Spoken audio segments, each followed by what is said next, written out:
Si vous avez peur des microbes, de l'effet du temps sur votre santé, si vous avez peur de certaines personnes, peur de certaines conditions, vous n'êtes alors point baptisé. Lorsque vous êtes vraiment baptisé, vos yeux sont ouverts à la vérité de Dieu.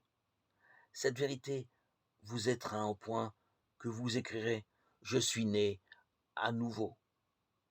Lorsque vous êtes propre intérieurement, vous l'êtes aussi à l'extérieur. Et la propreté est toute proche de notre Seigneur Jésus. Tous les sacrements ont pour but l'union de notre âme à Dieu, le bien, la vérité. Notre Sauveur, qui est vérité, est la réalisation de notre chair, de nos désirs, qu'il accomplit en notre chair, en nous. Si nous sommes malades, notre Sauveur, c'est la santé. Si notre esprit est plein de discorde, la paix est notre Sauveur. La solution de notre problème, c'est Jésus.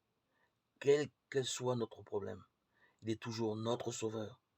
Si par exemple, un homme se croit atteint d'une maladie incurable, à partir du moment où il comprend que Dieu peut tout, et que l'intelligence qui créa son corps et tous ses organes peut le guérir, son esprit fixé sur cette idée nouvelle lui apportera la rédemption. Cette idée, son sauveur et sa guérison s'en suivra. Cet homme-là meurt à l'idée qu'il ne peut être guéri, et l'idée de la santé parfaite s'emparer de son esprit.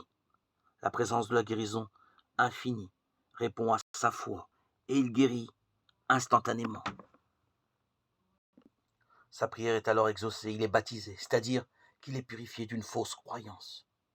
Méditons sur l'idée de la santé, jusqu'à ce qu'elle fasse partie de notre conscience, et nous serons tout remplis du bien-être auquel nous aspirons. Jésus dit, en vérité, je le dis, si quelqu'un ne naît d'eau et d'esprit, il ne peut entrer dans le royaume de Dieu. Jean 3, 3, 4, 5.